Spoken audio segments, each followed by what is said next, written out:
False start, false warning. All right, welcome everyone. Call the meeting to order.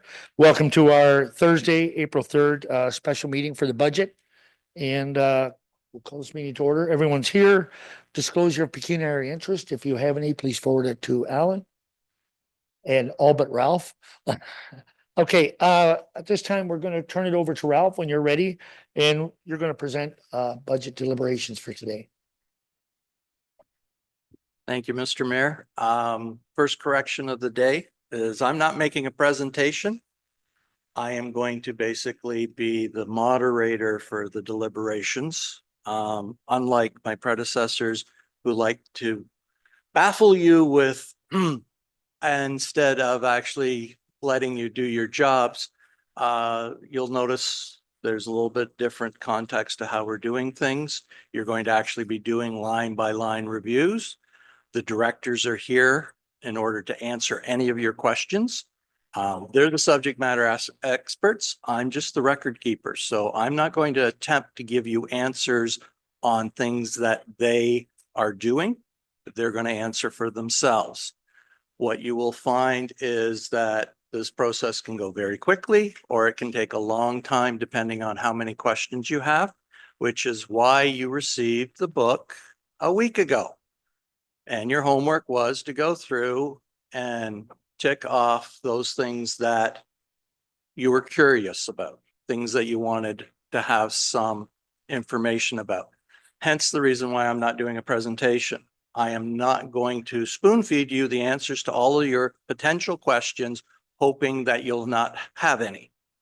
I want you to ask the questions that you have so that you are knowledgeable of what's going on with this budget, as opposed to knowing what I've told you. Because bottom line, this is the governing body. You should know what's happening and you should be the ones directing what's happening.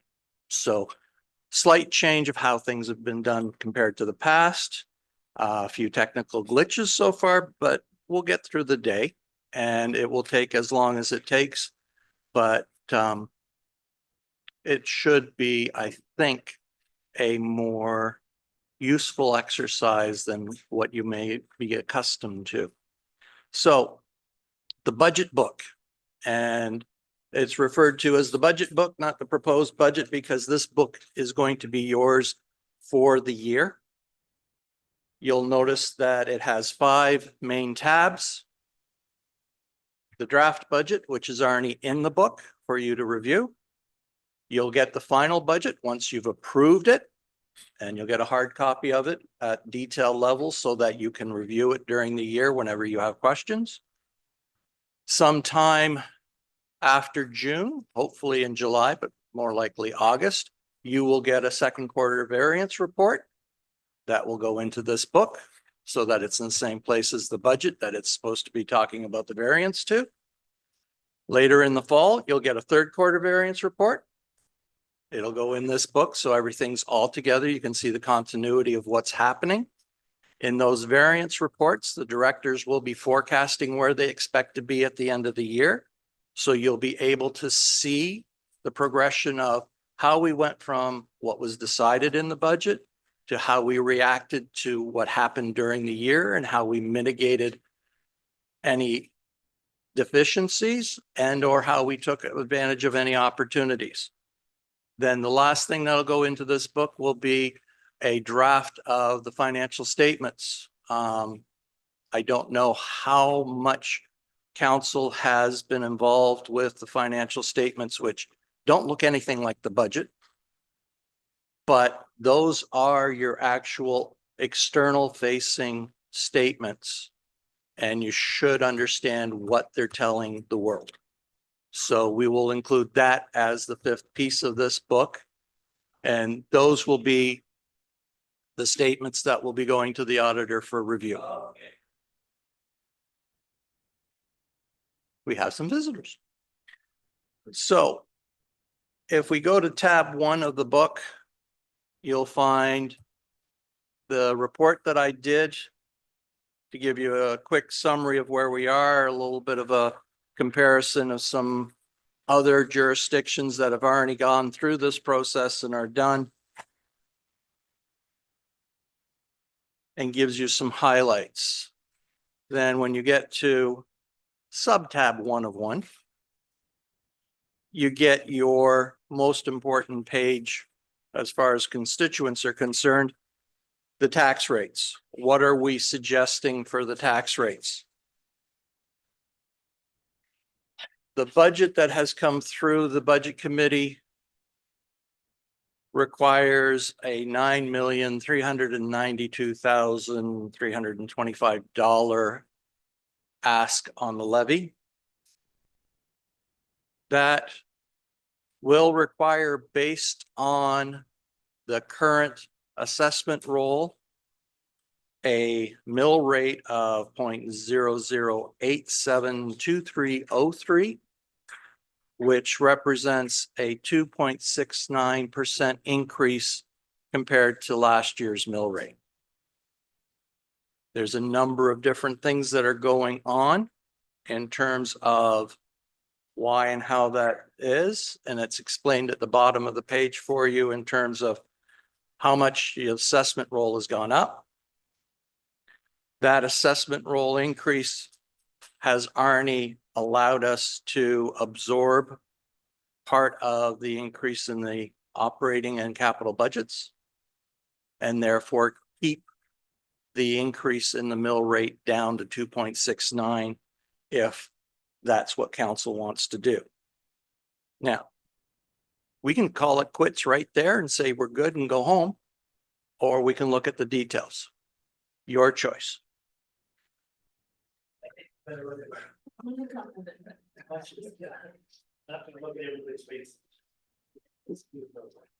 Wise choice. The mayor just said we're going to look through it for anybody who didn't catch that. Your microphone. Sorry, do you want questions as we go or save them till later? Okay, so tab 2 is the operating budget for what I'm going to, in the process, refer to as the core municipal activities.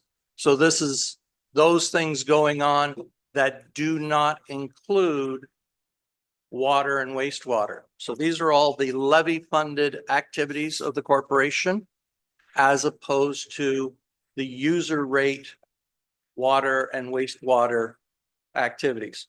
You'll find those are later on in tab 5. What I am going to suggest we do is there are 31 pages to this section. I'm going to call out page 1, ask if there's any questions on that page. If there aren't, I'll go to page 2 and so forth and so forth.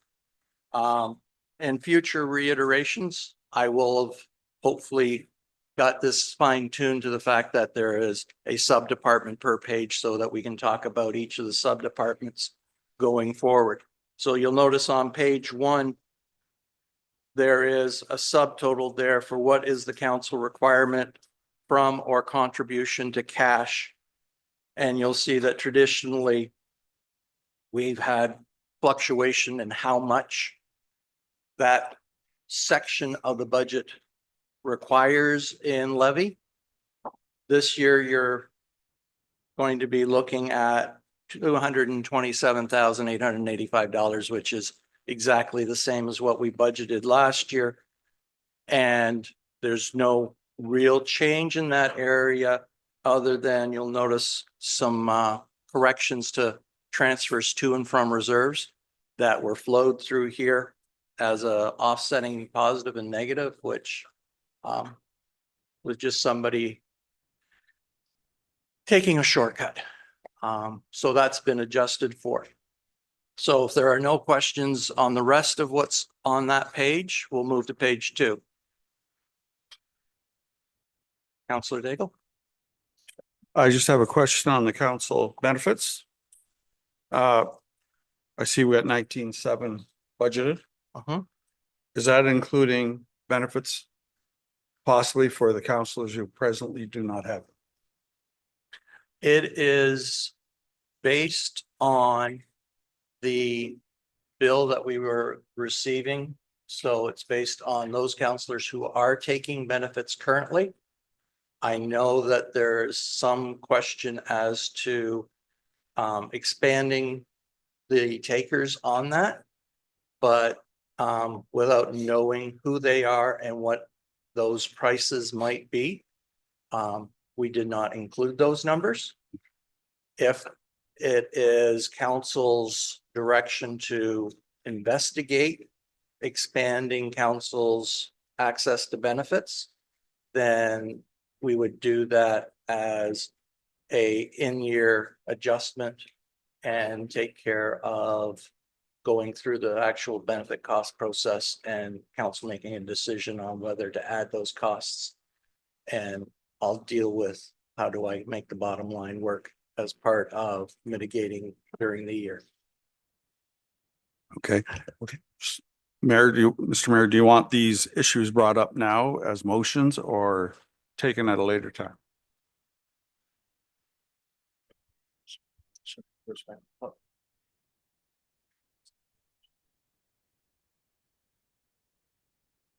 Sorry, as we go.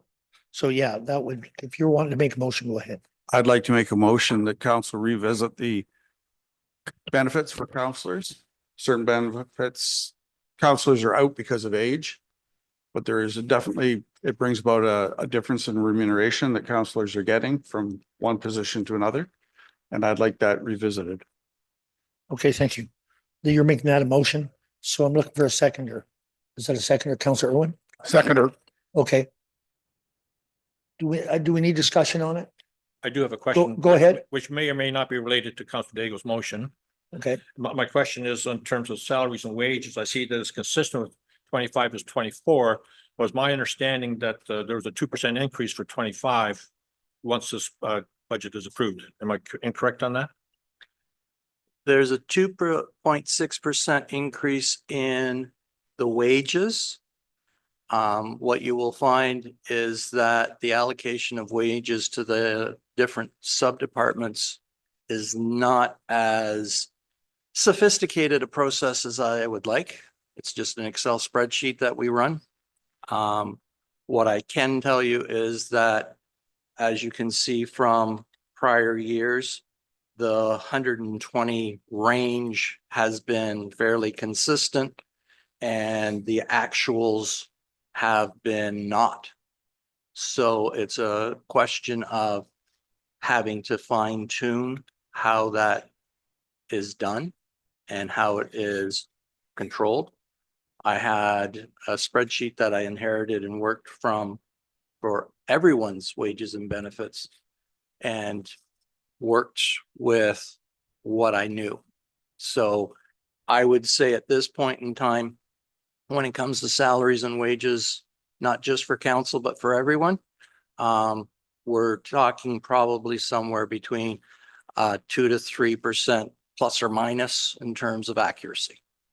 Thank you. okay. Any other questions on it? We have a motion in front of us. In favor of the motion. That is carried. Thank you. Can Anything I else? just ask for clarification on what that motion exactly says in terms of direction, or is it? Through you, your worship, I'm kind of, it's typing it out right now, but it's going to be along the lines of whereas the benefits of some members are unknown and whereas the budget line is set based on the known numbers from last year, that staff would investigate the council benefits package after the budget approval. So we're not changing the line today, but we're asking to come back with a report later. Okay. Correct. That was the nature of your motion, right? To come back with a report. Caroline? It is my understanding that members of council would like us to see if we can offer benefits to those that currently aren't offered through our current package due to, I'll say, age. I'm sorry. And see if that what can be offered to those members of council. Well, and I think it's to create a consistency. Right, Correct. for the Correct. opportunities of people in council. Okay.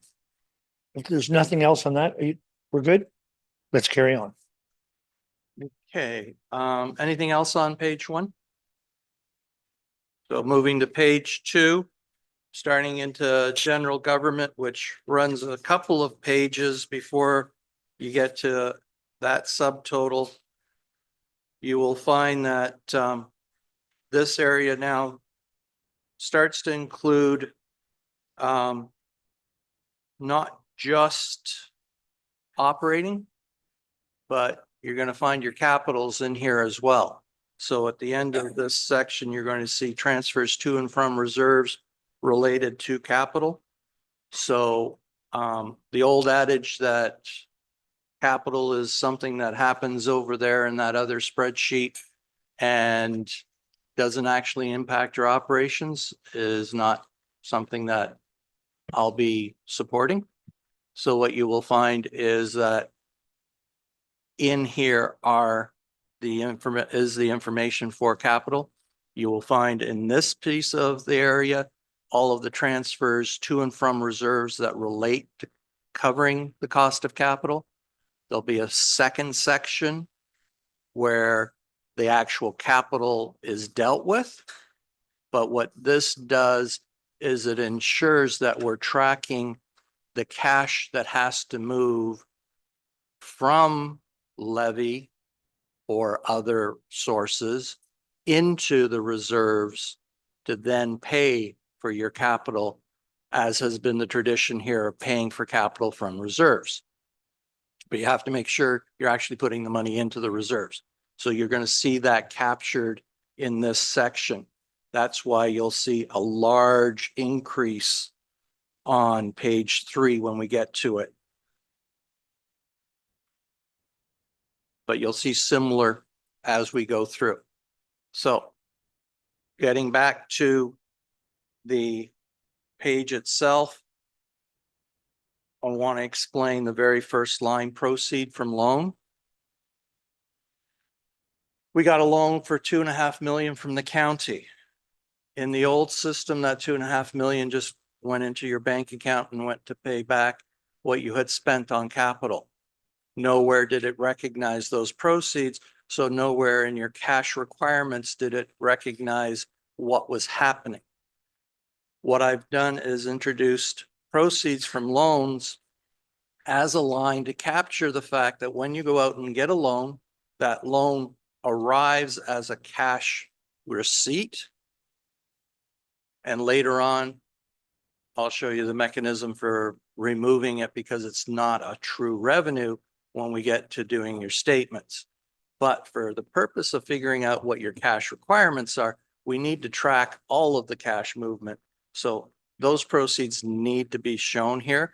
And you'll notice that's something new. That's not something that's been done traditionally. It's not even in the GL. In the past, I had to add it. So what you'll find is that any time that you now budget to do a loan, it will budget a receipt from that loan so that you can track whether or not the loans have been done. Case in point, $4 million loan that was approved last year for the Queen Street project. Not captured anywhere other than a subnote on the spreadsheet that your capital is traditionally on. So when your director of infrastructure came to me a week ago going, oh, we still have costs on this project. How am I supposed to pay for that? He didn't realize that that project was destined to be paid for by a loan. Nor did I when I actually set up this budget and projected what we were going to be doing in terms of debt. So at some point today, I have on my note of things to do a discussion on how to deal with that $4 million loan direction from 2024. Do we overturn it?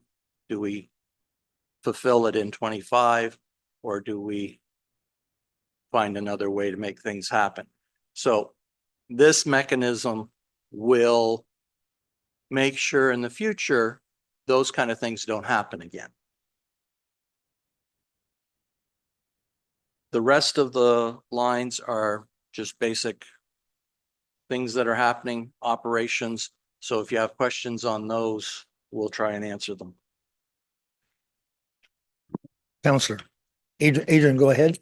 Thank you. I got two questions, Ralph, if I may. Penalty on current taxes and interest on tax arrears, are they not one and the same? How do they differentiate?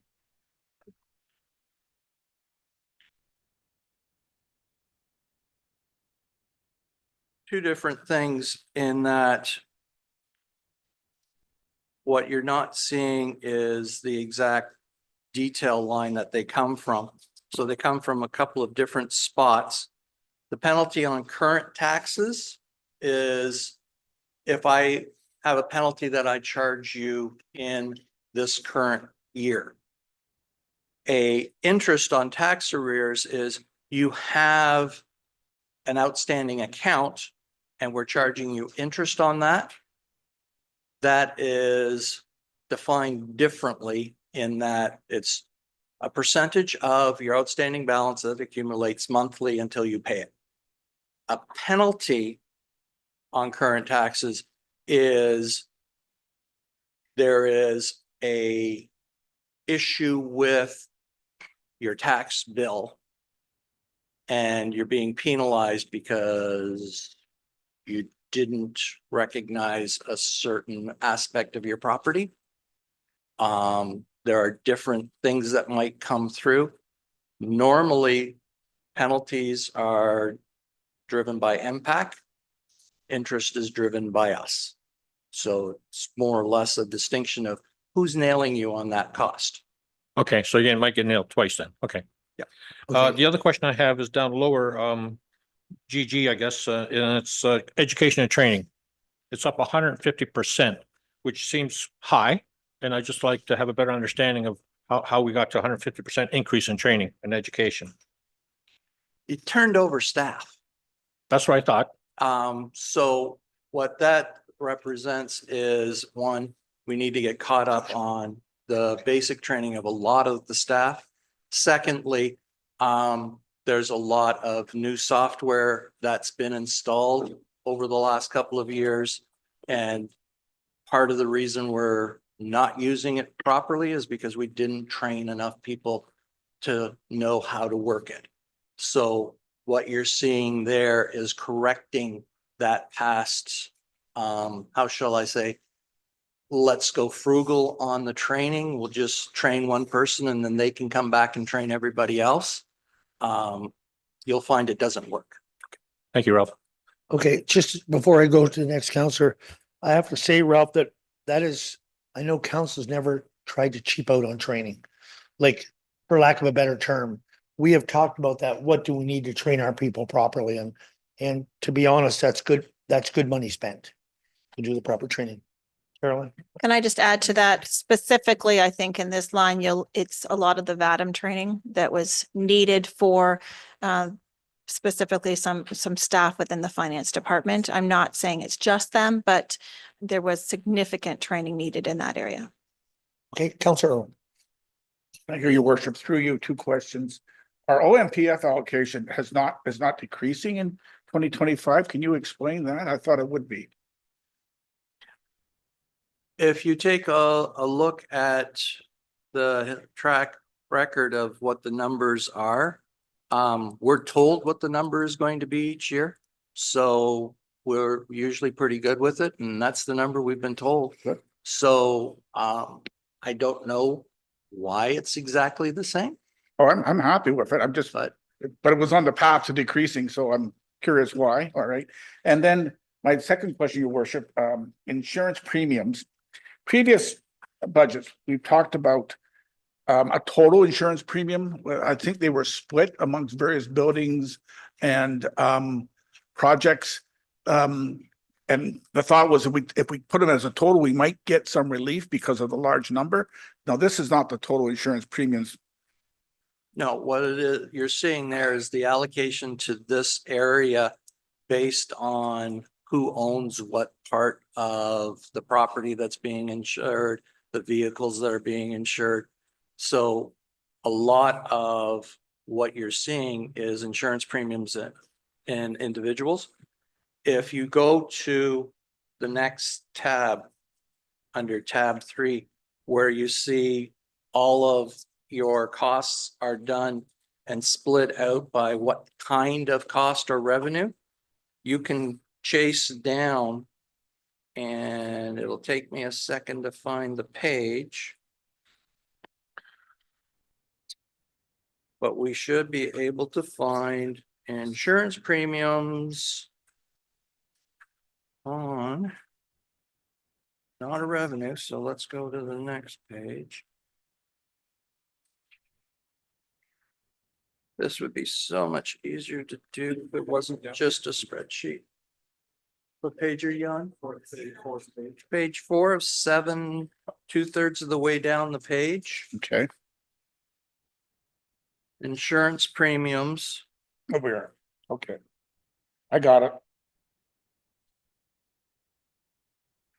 So you'll see that we're basically almost 500,000 across the corporation, which was almost a 15,000 increase. So that's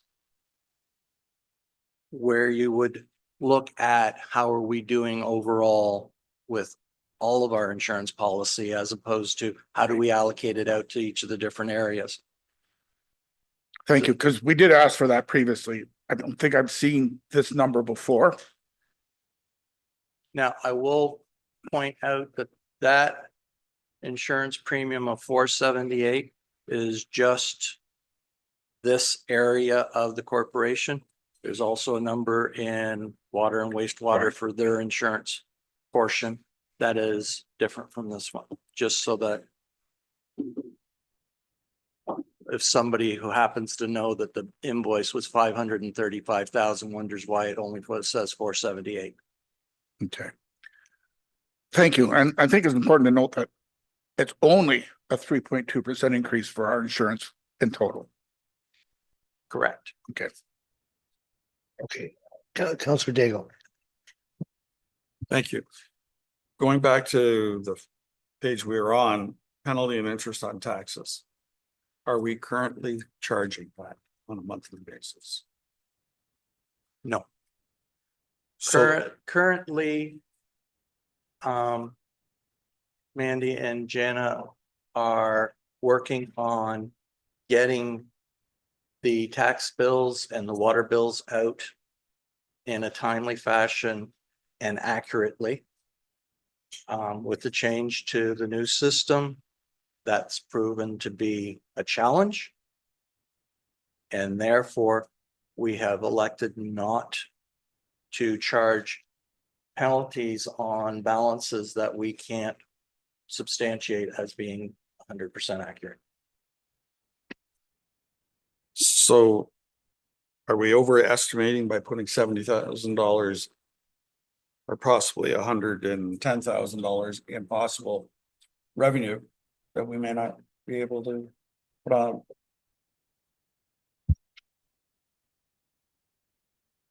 I'm going to say no, because people have been having a bit of a free ride for a while.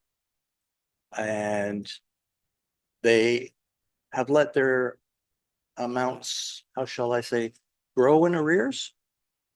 So now that we're getting to the point where with the staff focusing on those two things, water bills and tax bills, they are at the point where they are going to start, I believe, next billing cycle to reintroduce interest and penalties on arrears. So what I suspect is going to happen is you're going to see a blip as people realize that, oh, I can't just leave that sitting there anymore because it's now going to attract a charge. Final question. And it doesn't relate exactly to anything here. If we haven't been working on tax arrears, do we have a lot of properties that are in the 3-year tax registration area that we're not aware of? I'm going to agree with you. Although I also will say that we are aware of some that are. So it's not something that I would say is going to be big problem, but it is going to be a little bump in the road for some people when we start saying, okay, we've got our act together, you need to get yours together. Okay. Counselor Nerda. Thank you, Mr. Mayor. Ralph, if you look at the bottom for internet service, why a 400% increase on internet? Is it time to look at a new provider? I think it's more a case of take a look at what the past budget number was compared to what the past actuals were. And somebody wasn't paying attention to the fact that the costs for internet have gone skyrocketing. And a lot of the software we use is internet based. So the reliance on it and the amount of bandwidth that we've had to build up over the years is fairly significant. And unfortunately, you'll notice that I dropped the 3-year average line that used to be in your old format. I don't like 3-year averages because they distort reality. What you needed to look at was the actual trend of 2 to 6 to 13. And yes, that should trigger the question of what's going on there. But the other thing to keep in mind is that our internet service is tied with the county. So the county is saying this is the best we can do for you. And they're buying at a bulk rate compared to us. So I would suspect that they're right, that that is the best deal that we're going to get. Any other questions at this time? All right, let's move on. Page 3, which is where that transfer to reserve number shows up that I warned you about. I figured 3.3 million would catch your attention, so I spoke to it earlier. But if there's anything else there or further clarification on that 3.3 million that you would like. Nope. Okay. Moving on to page 4. There's a number of things there that are changing, but they're all small ticket items. Probably the one that you would like to deal with is that 11,000 from the Canada Day event that we were directed to put in here, and then we were going to deliberate as to how you wanted to pay for it. Currently, it's in there as being 100% funded by levy. So I suspect you might want to change that. Any comments on that? I think the question is though, remembering the report from staff, what Brandon brought forward, the council agreed we're going to do this, but we're going to look for income sources. But at this time, I feel that we need to leave it in there just to make sure that we're covering it. Councillor Irwin. Your worship, sorry about that. I just have one question on the previous page, and it's a slight question. And it deals with election expenses in the middle of the page. Now, I understand we're using a new methodology for voter list for the upcoming municipal election. Is that correct? Are we not using impact? Are we going a different route for the voter list development? Your worship, through you, we are now using Elections Ontario. However, the back end voting mechanisms are going to be the same as what we've been using. So the voter list maintenance wasn't necessarily that large of a cost before. So I don't think this is going to be materially changing things. In addition, this year's budget is not an election year, so the costs will be more recuperated next year's budget.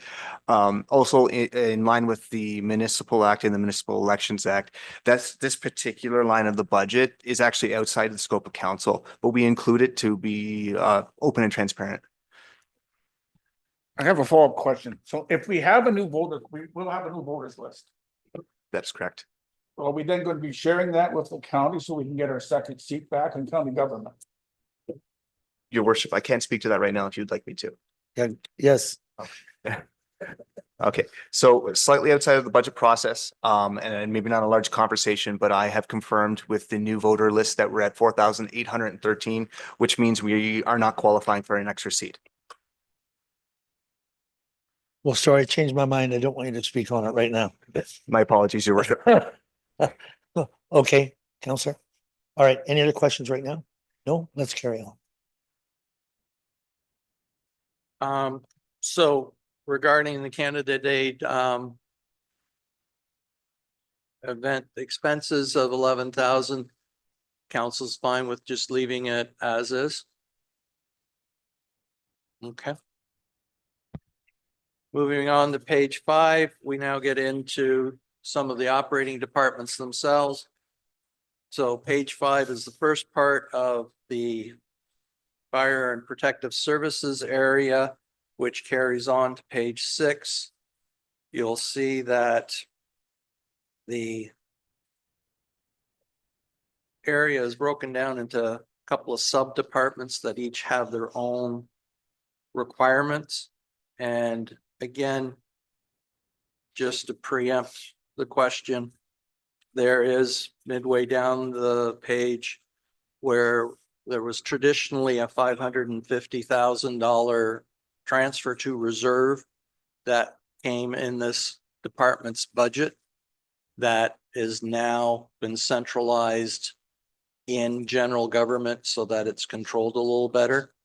We may in the future go back to these allocations in order to make the segmented reporting that we have to do for the province on the financial information return a little more easy to manage.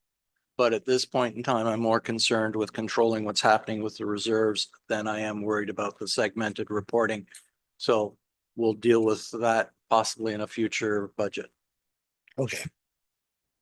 Hey, Counselor Daigle. Just for clarification for everybody, the 550 then is actually part of this 3.3. 3.3 million. Correct.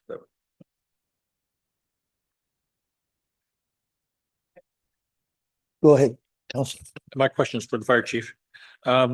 Administration, wages and salaries, I see a 7.93% increase. That seems higher than what we had discussed. Can you explain that? Your worship, through you, I will defer to the treasurer on that. And he's correct because I did the wage budget for him. So it's just a very simple explanation in that because you have some relatively newer staff in those positions, they not only got the 2.6% increase in wages, they also moved up the grid from a lower column to a higher column. Steps, that's it, seniority steps. So that's why it's higher than the 2.6 you were anticipating. Thank you. Any other questions right now? No, let's carry on. So page 6 is the second half of fire, and we get into emergency services and policing. Any questions there? I knew there would. Oh, Counselor Irwin, then Counselor Canalison. I imagine I might have the same questions as my colleague, but I have two, Your Worship. One is the rent or the payment for the EMS station doesn't change from 2024 to 2025. Can we explain that? Are there no increase?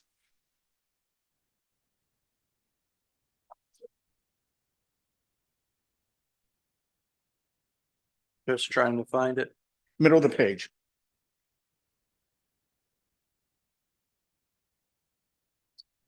$78,792. Most leases are usually set based on a set rate, so I'm going to defer to Brandon to explain anything peculiar about that lease.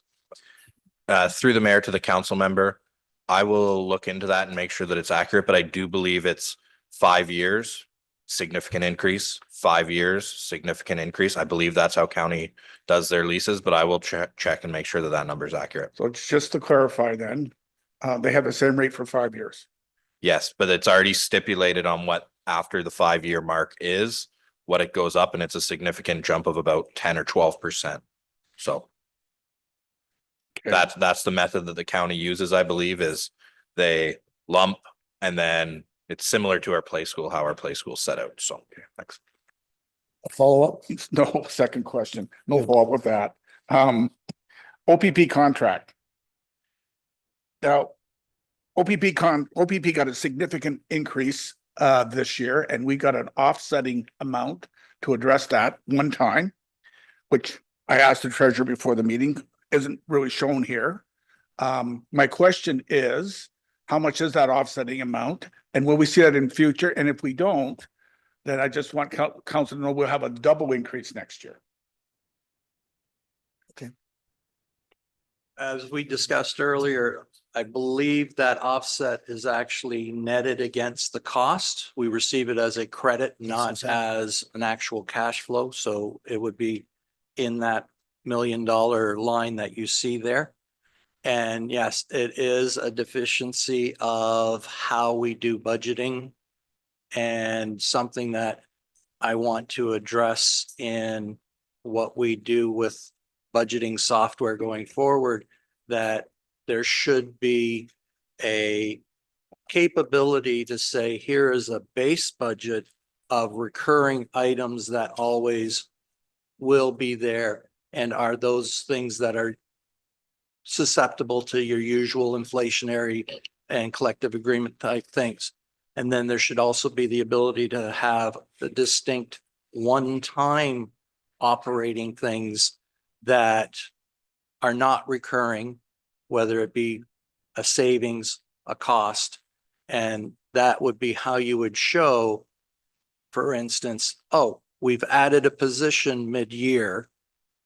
So this year there'll be 35,000 less in total cost, but ongoing, we will be paying the full amount of that salary. So you would end up being able to see that when you're analyzing your budget, because it'd be presented to you as, here's your base, which has gone up by the full amount of that position, but here's your one-time non-recurring, which is actually a savings in this case, those kind of things. So there is software out there that presents budgets that way that I'm going to try and present and move us towards.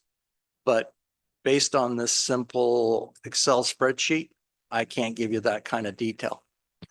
Okay.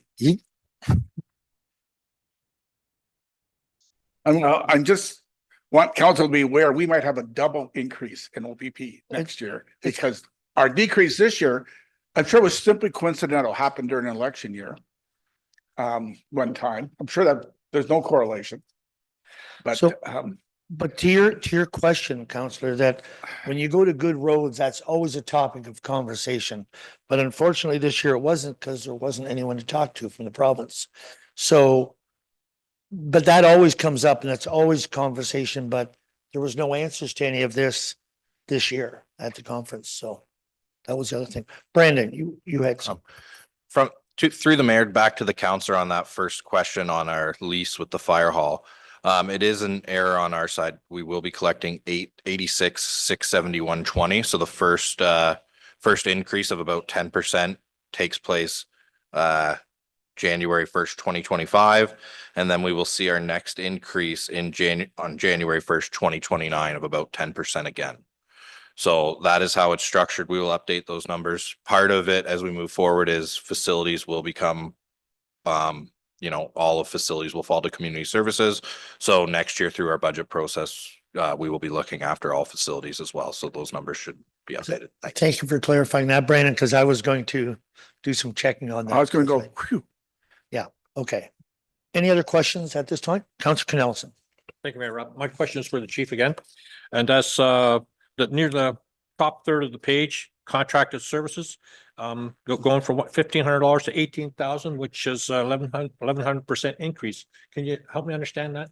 Yes, sir. That is that's where we've captured the proposal for the wellness program for the firefighters.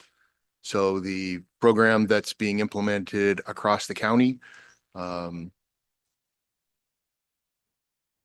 the name of the doctor escapes me, but yeah, it's the program that some of the municipalities are already participating in.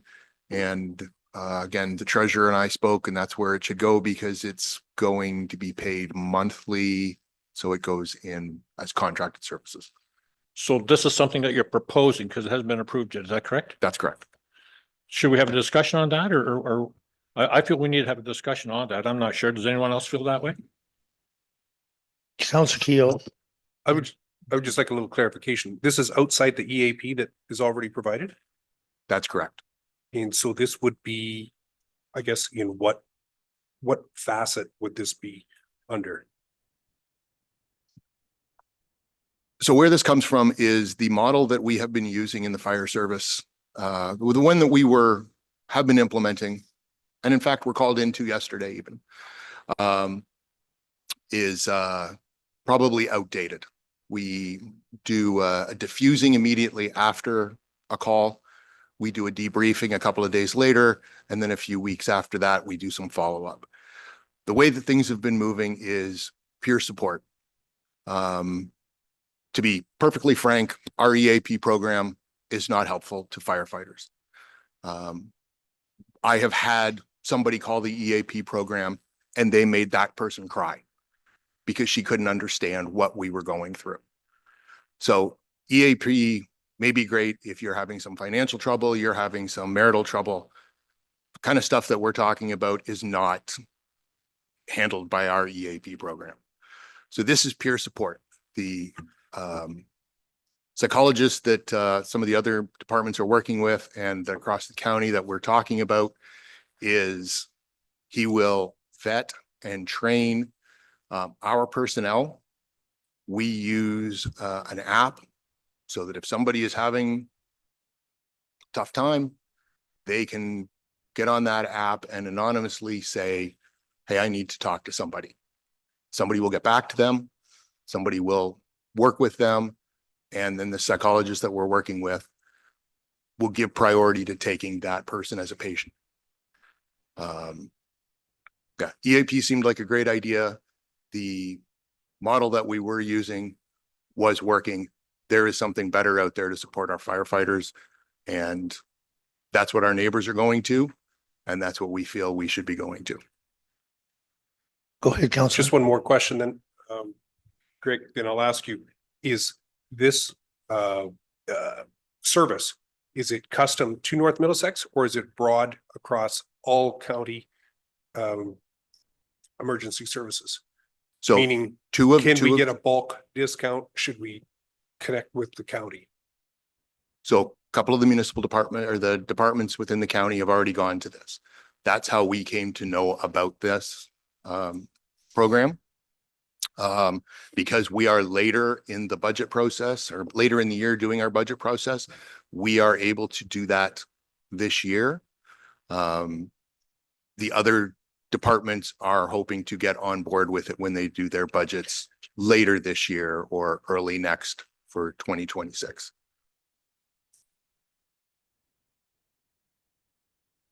Okay. Okay. Well, we got Councilor Daigle. You had your hand up. Hey, Councilor Nerda. Thank you, Mr. Mayor. So this 18,000, that's a yearly membership, a yearly cost then? Yeah, it's roughly $1,600 a month. What that includes is, like I said, that initial vetting, the training, refresher training, and in a retainer so that in the case of a bad call, they will come out. They are local. They will come out and deal with something immediately. And like I said, it gives us priority to get our people help if they need it. So this retainer, so if we don't use it, we get money back at the end of the year on this? No, it is roughly $1,600 a month. And is that our cost, or if we pair with other municipalities, is that rate going to be lower? So right now it's $1,600 a month. For this year, the other departments get on board with it, then there may be some savings that way. Is there any way we can find out? if This there's is what savings? this is what they've quoted me for now. And are we locked into a five-year term? Is it No, Maybe- we haven't gone that far in the process. could we look to see if we can either pay are we gonna pay monthly? Are we going to pay on an annual? Or is it a 5-10 year commitment? Okay, I didn't get any sense from when I talked to them and when we heard Dr. Nelson, that's his name, Dr. Nelson speak, that it was more than a year. I don't think he's looking for 5-year commitments. I think this is Just right now, it's just. it's very tailored to our needs. Okay, thank you. Thank you. Deputy Mayor Hodgins, and then I'll. Thank you, Mr. Mayor, and back to Greg on just a follow-up. Every fireman now or any will have this app. They will be given this app to put on their phone. How does this work? So as I understand it, their specific app, they choose to use it if they choose to use it. Nobody's going to make them do anything, but if they need to reach out, that's how they reach out. But they will have that app on the Yes. phone, whether they choose to use it or not. Yeah. Okay, that's all I'm asking. Okay, follow up, go ahead. And just to follow up, and just to confirm, since our firefighters are not covered under our benefits, this is just an additional layer of mental health then assistance? Yes. Thank you. Okay, So we're not paying, sorry, Mr. Mayor, so we're not going to be paying twice. We're not paying for firefighters to have benefits and this additional $1,600 a month. No. correct. Thank you. Councilor Canellis. Greg, one of the questions I have some curiosity about is to what extent would this be utilized? Because like, you know, being a resident of the municipality, I'm not aware of how many tragic incidents our firefighters would encounter. Help me understand that. I don't know that I can. These incidents hit people different ways. So is this specific to the role of the fire department, or can this be personal issues as well? Well, I think it's mostly, it is aimed at the trauma that we see and Can- experience. Okay, then help me understand that trauma. Give me an example of the trauma that they would encounter. It can be anything. Well, help me You can- understand it.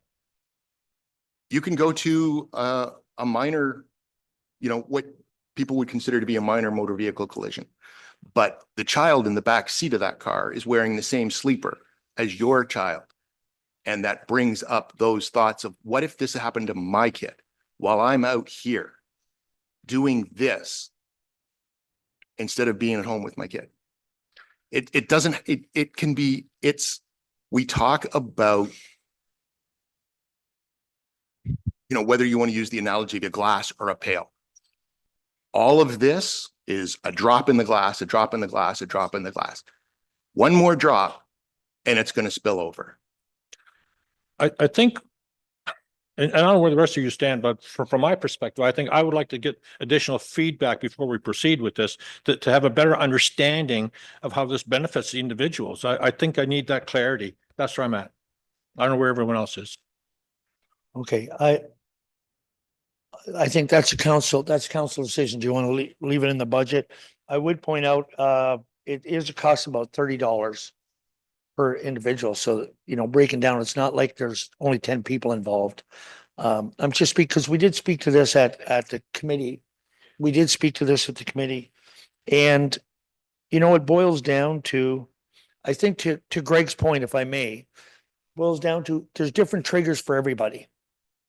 And, you know, we can think from the fire department, some of the things that have happened where we have lost firefighters because they're going, you know, because of something they've gone to. And a former fire chief can say that there's calls in a local municipality that are tough calls. So I'll just go to Councillor Daigle here first. The way I look at it is we spend a lot to physically protect them, bunker gear and things, because we know smoke inhalation and stuff causes cancer down the road. That's a known thing now. Yep. But mentally, we've got to protect them also.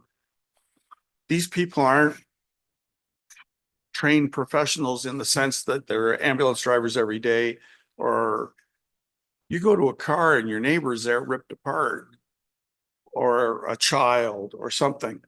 You go home, that comes home to you later on when you sit and you look at your own kids. you've got to have a release for that. It's a damage you don't see happening to people because it's just coming in through their eyes and how it affects their brain. Everybody's, as we know, everybody's brain's different.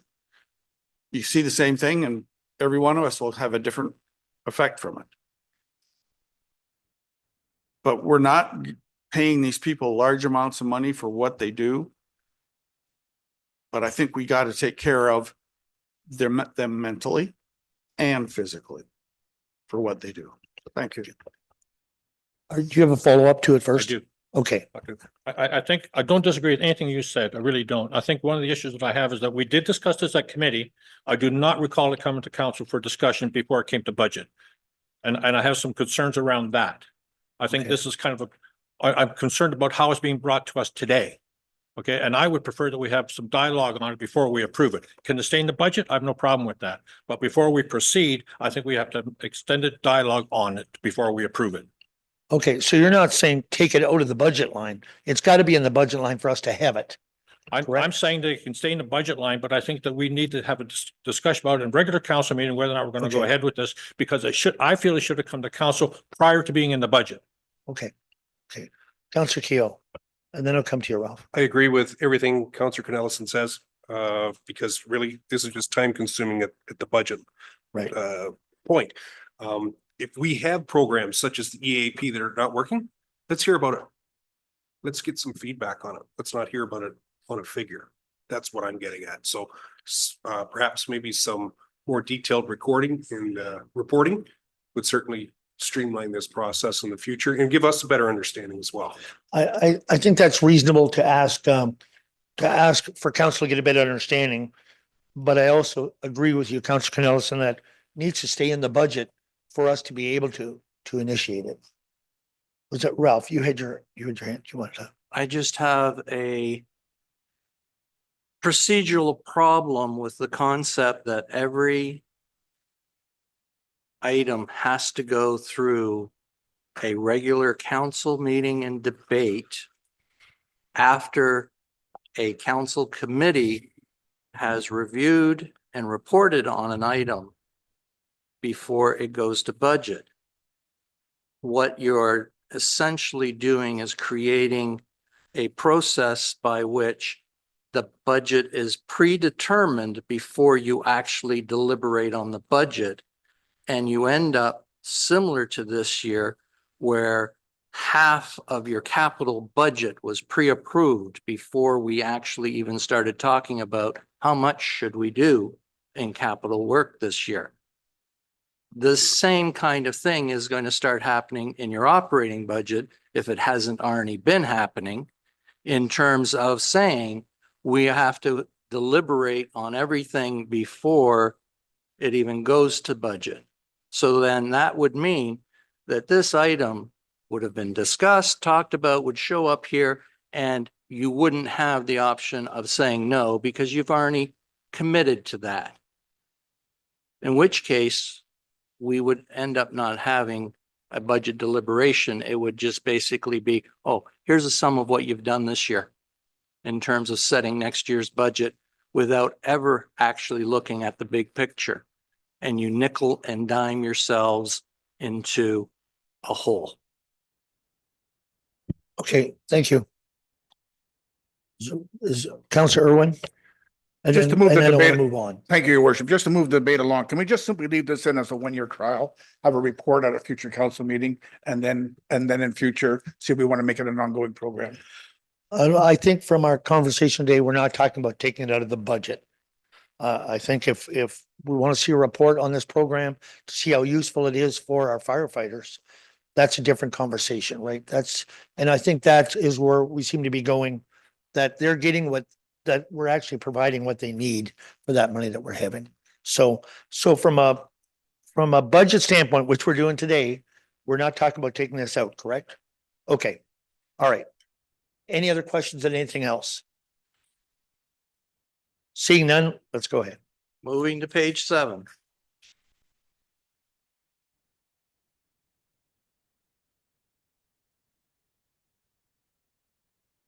Any questions? Questions, Counselor Irwin? Thank you, Worship. I assume the revenue for permits is our best guess, since we received $352,000 in permit revenue in 2024. We're budgeting for 300,000 in 2025.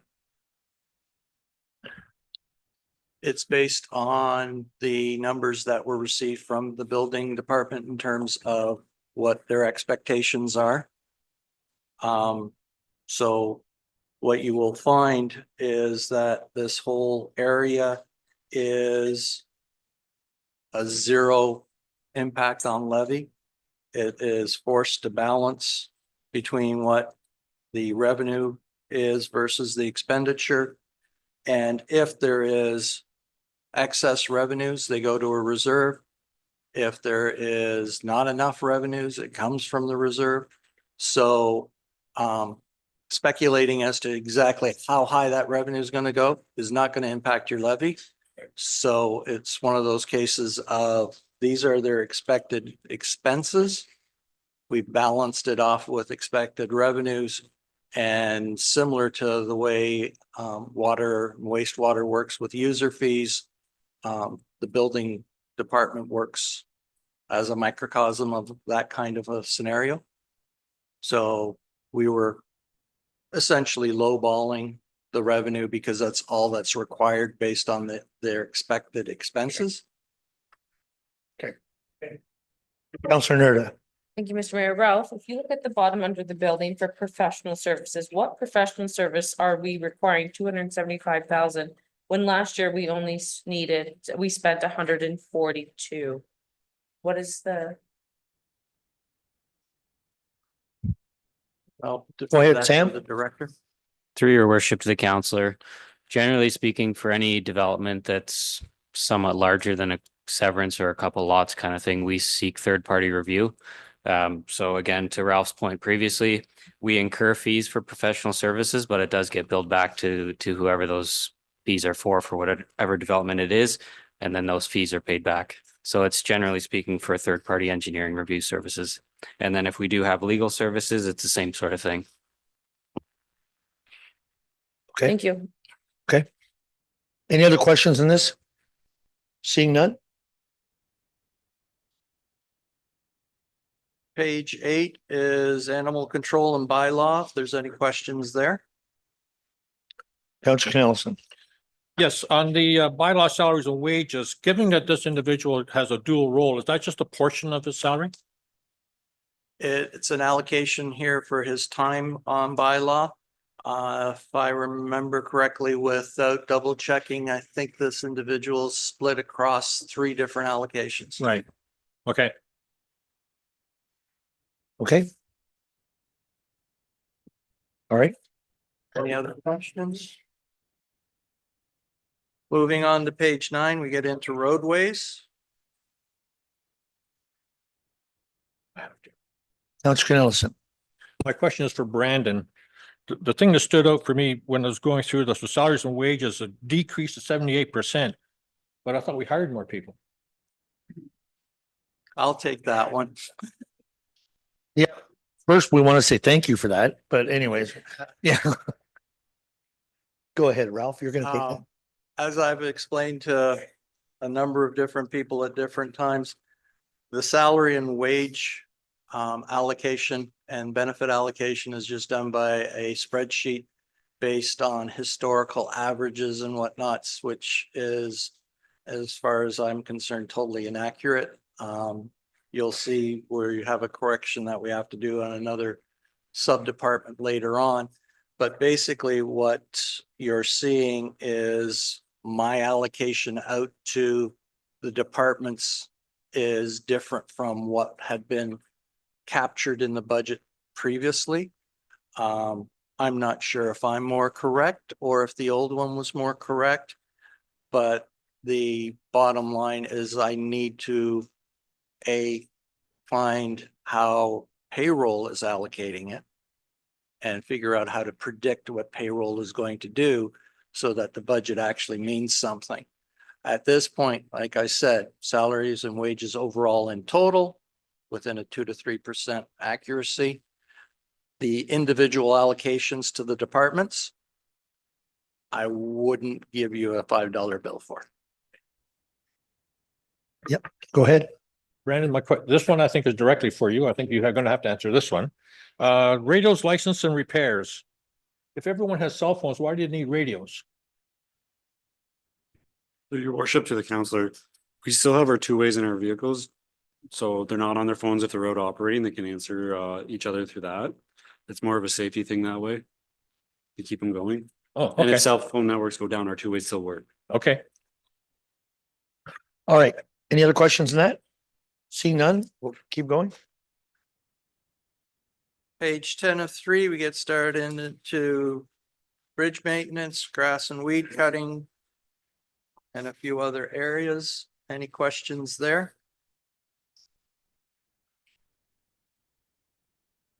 Seeing none. Go, Counselor Keel. Thank you, Mayor Rob. As far as the bridge maintenance program, is the OSIM inspections, OSIM, that's the correct term? Is that put in there or is that under something else? Go ahead, Sam. Through your worship to the counselor, when that was brought to council, it was brought forward under the same umbrella as the road needs study. Yeah. So that is captured as part of the capital cost for the road needs under the same consultant. Thank you. Okay. Any other questions on that? All right, we'll carry on. Page 11 is hardtop and various other areas. Any questions on those?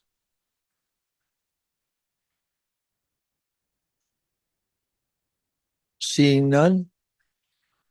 Oh, come on, guys. I looked around, Ralph. I was looking. I gave you this ahead of time so you could find things like this. Materials purchased, $320,000 drop, 100% erase on GM dust layering. Nobody wants to know why that's there? Well, you actually had that question, but the mayor's moving pretty fast here. We're moving fast. Well, sorry, I'll slow it down. That's Thank you. all right. You had the question? Go ahead. I did have that Counselor. question. I do have that identified, your worship. That is because you pre-approved the calcium as part of capital. It should be in your operating because it's a program cost. The amount of a project doesn't determine if it's capital or operating. It's whether or not it creates an asset or it is just maintenance. That calcium is just maintenance on those roads. So it belongs here in the operating, but because it got pre-approved, we had to take it out of operating. So again, to your comment earlier, that's a one-time dip that's going to come back next year. And based on the conversation as to how we need to proceed with calcium and other road work, it's probably going to come back twice as large. So yeah, that was a test that I put in there to see whether or not anybody was reading the numbers. I think Ralph, to be honest, I believe you spoke to that when we did tender that. You spoke to that, we talked about that being operational, not capital. I did wait extra long. I did look around, Ralph, to ask it. Any other questions on this page? All right. Page 12, more infrastructure and roads, public works stuff. Counselor Nerda. Thank you, Mr. Mayor. I think this question is for Brandon. Can you explain the increases in all the line painting? We just didn't have line painting in 2023? Or why all of a sudden in 2025 we have all these extra costs?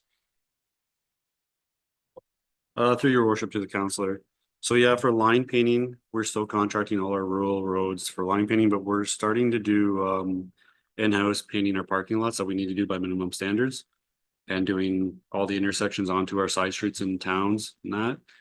We're gonna do paint all that in-house. We're gonna rent a machine from the county to do it and learn. Go from there. Thank you, Brandon. So are we purchasing a piece of equipment to do this? Through your worship, right now, no, we're not purchasing. We are or rent the one from the county. They have a spare one for right this year. Okay. They don't have any extra piece of equipment they'd give us? So your worship, I had conversations with some of them and they Okay. said no. All right, thank you. Do you have another one? Go ahead. Just Go to ahead, follow, Councilor thank you, Mr. Mayor. If we do this in-house, does staff need additional training? Through your worship to the counselor. I'm looking into that right now, and if I do, it would probably, I'll ask the county to assist us and show us the process, what they do. Thank you, Brandon. Okay. Deputy Mayor Hodges. Thank you, Mr. Mayor. Probably to Sam. Can you fill me in as to where all the sidewalks are going to be repaired at that cost over this next year? Through your worship to the councillor, the plan is currently we have to do our sidewalk inspections in May. So when those sidewalk inspections are done, whatever we come up with, that budget will go directly towards. If we have extra monies above and beyond that, we plan to just start picking additional areas of sidewalk that need improvement and then just spend the money that way. So it's primarily put in here to deal with our slip, trips and falls that we find in May. And then anything extra will be part of an extra sidewalk program. So just to clarify, so it'll always, the first money spent will always be trips and falls, correct? To your worship, that is correct, yes. Okay, thank you.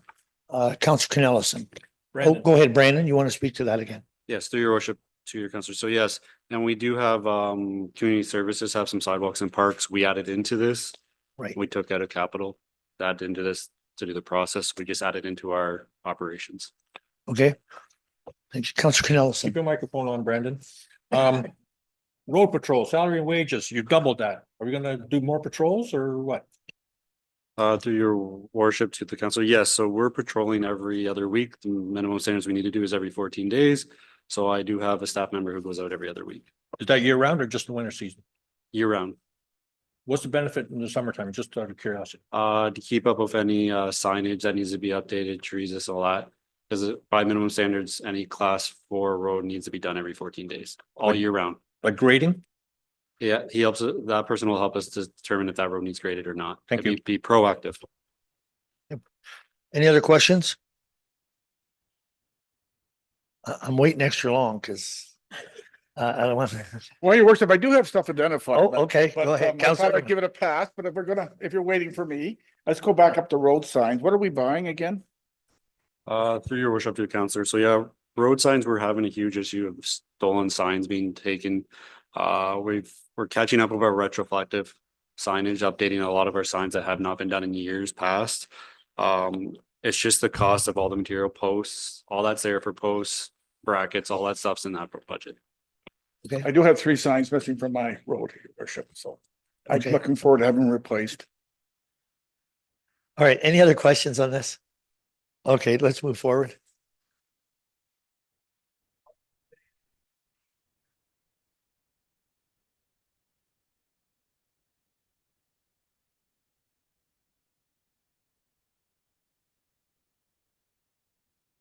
Go ahead. Oh, I thought. Counselor, do you have your hand up? Yeah. Okay, go ahead. Just to ask the question on what salaries and wages under shop maintenance, we're going up 100%. New shop coming or? I'll repeat. Okay. The allocations that I made may not be in line with what's actually going on based on what historically has happened. It's also a case of sometimes what we think is going to happen doesn't happen. And you can see that historically, this area has always been under budget. Okay, any other questions? Counselor Keel? Thank you, Mayor Ralph. Ralph, I just have, I guess maybe I just wanted this point to be made. I see under fuel, we have our previous budgeted years and whatnot. Since yesterday or whenever the consumer portion of the carbon tax has been taken off, that should be somewhat reflective to what the next year is going to be. Should we be perhaps making a note in there? Just kind of like That's why our figures are much different than they were before. I would be willing to do that if you want to wait for me to try and figure out the impact of the tariffs. Sure, we were going too fast apparently, so yeah, we'll wait. The, No. it is a case of, you know, What The- I'm getting the- at the- is I just, should we just have a note or an exception in there that at that time, like, we had been paying carbon tax up until this point in time. And that True. if in fact we're fortunate enough that this continues forward, if we don't have it, this is why at these years, it was that much more. that would be appropriate if we were doing this in December and saying that based on the fact that let's, Well, we've been Well, paying when- carbon when we tax do- all last year as when well. we do the 2026 and we reflect the fact that the number is going down going forward, the explanation at that time will be the fact that the carbon tax has been dropped, it hasn't been brought back, so we're expecting not to have to budget as high going forward. That's all I'm asking for. And that would be at that point in time. At this point in time, we didn't know for sure it was gonna happen. Like, we don't know for sure what the tariffs are gonna cause us. So we can only include what we know. I understand. I guess maybe my question was maybe misinterpreted. All I was looking for is moving forward. Should we, in the next budget, just have a line stating that this is why fuel was at this much versus hopefully a lesser amount next time? Doesn't matter. We'll move on. Let's not dwell on it. I guess it's a question of, do you want explanations on each of these lines when you get them? Or would we provide you with a overall, here's what's changed, here are the impacts of economic issues, which would be the process that I would be suggesting we do going forward, is that when we sit down with the budget committee, we would sit down early enough to say, here are all of the what we knows about the changes in collective agreements, the CPI that we have to deal with, the changes in tax regulations, those different things, and what are the impacts? And therefore, we would have that all in one document, one explanation, and that would actually direct how we budget, as opposed to explaining how we budgeted after the fact. Counselor Daigle and then Counselor Irwin. Just to briefly go back to shop maintenance. I recall last year we spoke about fixing up the Park Hill shop. And I'm just wondering, is that within this year's budget to do that? Because it obviously didn't get done last year. Through your worship to the counselor. So that would be a capital project. So it's not in operations. So yes, we did start the process, but we didn't finish. We're hoping to continue it. Okay, thank you. Counselor Irwin. Thank you, worship. So you're going back to Councillor Keel's comments. My assumption, and hope the treasurer can confirm my assumption, is in the quarterly variance reports, we will see notes, things like fuel costs has dropped because of carbon tax relief, et cetera, et cetera. I assume there'll be notes on broad areas of variance in the quarterly reports. The whole purpose of a variance report is to explain the variances. So yes, there will be explanations, and there will also be, as I mentioned earlier, forecasting of what the year-end position will look like. So those would be areas where you find variances that are favorable, and they might provide an opportunity where you can now do something else that wasn't viable previously that you could now do before the end of the year, and you end up, giving direction in that sense. So that is the whole purpose of the variance report. Okay, anything else? This page? Nope. Next. Page 14 starts with snow plowing.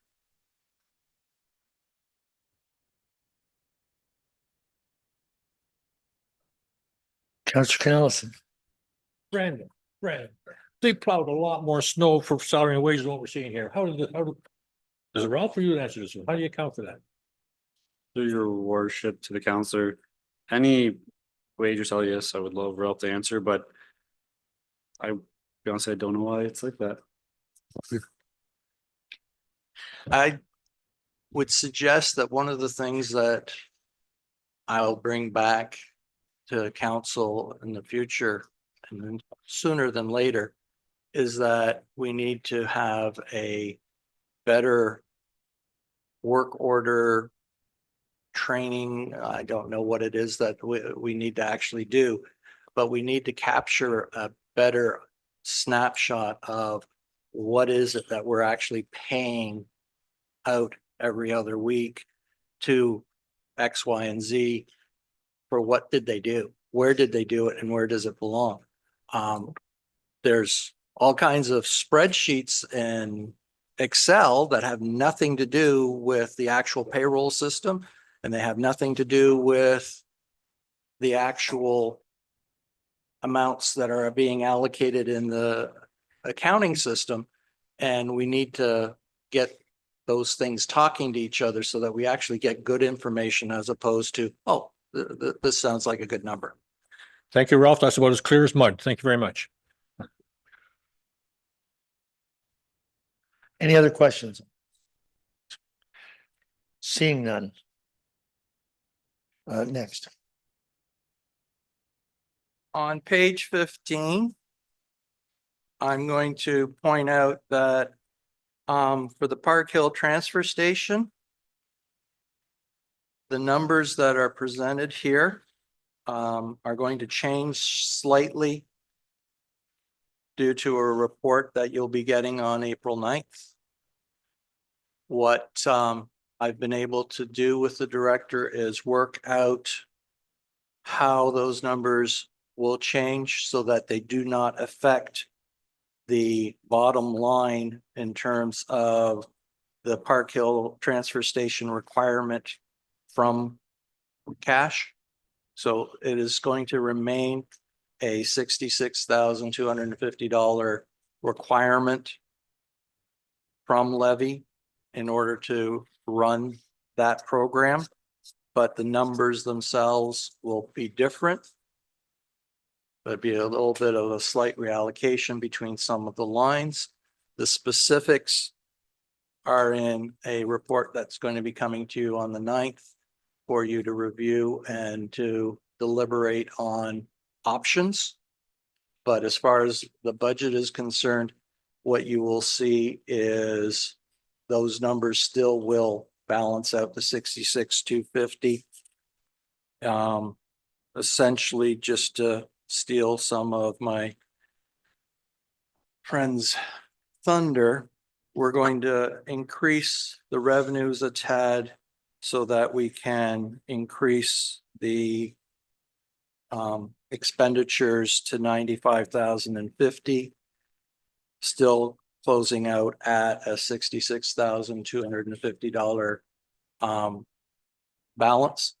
And what is mostly going to be changing is returning the salaries and wages to that area and dealing with the contracted services and professional engineering.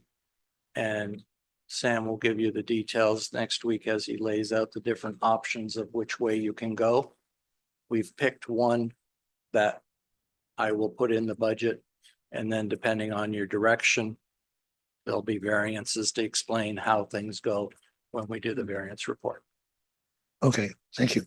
Councillor Irwin.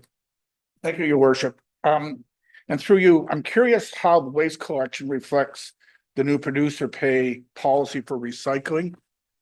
Because I understand our recycling costs should decrease because there is now the no user pay through BRA, province has implemented. And is that anywhere reflected here? I'm trying to get a better understanding of that.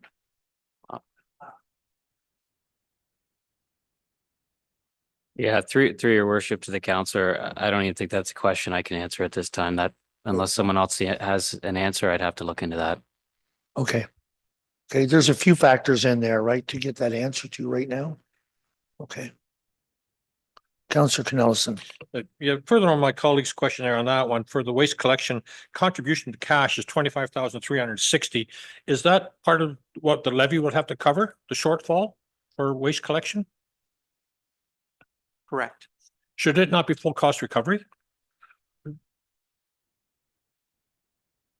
I wasn't told that it needed to be, so All right, if you take a look at the last 3 years, it hasn't been.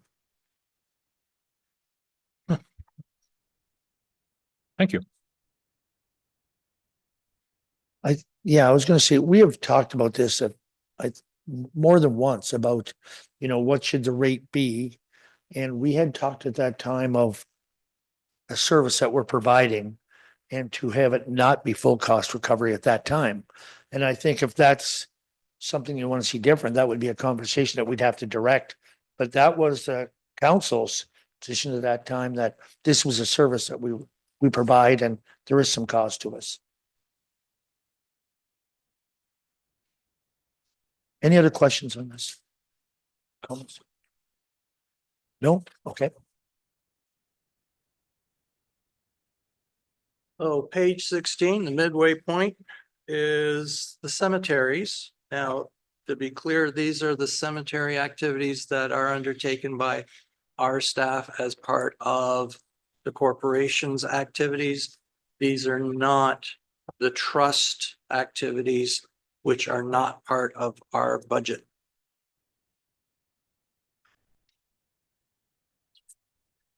I have a question, and maybe Alan, this for you is there any regulations about the fencing around or, perimeters of the cemeteries? Because I don't think we've ever spent any money on any fence or that type of change. Through your worship, to your worship, not off the top of my head. I Okay, can look into that. okay, thank you. I just wanted to, some of the fences start to get looking tough. Okay. Any other questions? On this page? No?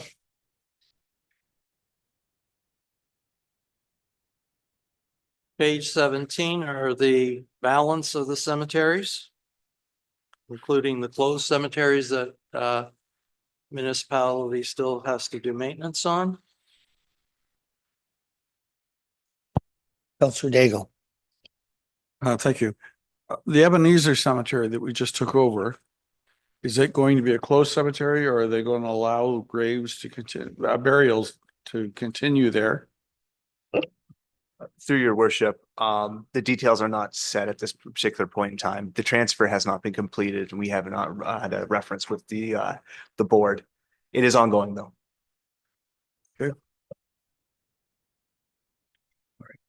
Any other questions on it? No other questions?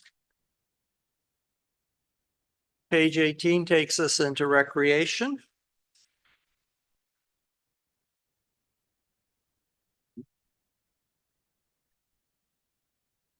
And I'll preempt the questions on salaries and wages by saying it's the anomaly of the allocations that is causing anything that you see weird on those two lines. You should record that. You can, Brandon. And I can just speak to wages as a whole in our department. There is an added student position this year to help us with what we've seen historically as grass growing all the way through the summer, not having the die-off period of June, July, and August and into the fall, as well as us extending our ice season and probably looking at starting our ice plant a little bit earlier to accommodate this year some hockey camps, et cetera, through the last week of August. Okay. Questions on this page? That was your question? Okay. Seeing none? Page 19 continues with recreation and moves on to the Park Hill Arena.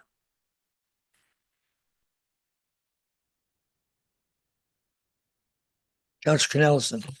Mayor Rob, I have to thank the treasurer for including the solar lease revenue. As you know, it's a question I've been asking for many, many years, and I actually see the revenue here today, and I really appreciate it. Thank you so much.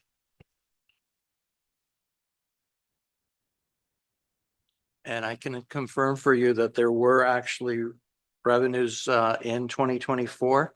I don't remember what they were off the top of my head, but I know the reason they're not in here is because we don't have those bank reconciliations done. So it gets captured through that process. But there was a dollar value, I believe, in the 26,000 range, less what we had to refund them because they didn't hit their revenue limits per the lease. So the question I did have in relation to this, is this the total of all the solar panels that we have contracted in? It is all of the solar panels covered by that lease. Whether there are other solar panels in the area, I'm not familiar enough with the. Okay, Brandon, Through the mayor to the councillor, I believe this is all of them, including our Lurie landfill, McGilvery Shop, Elsa Craig Recreation Center, and Park Hill Arena for sure are all on those. So Ellis Craig wastewater treatment plant too?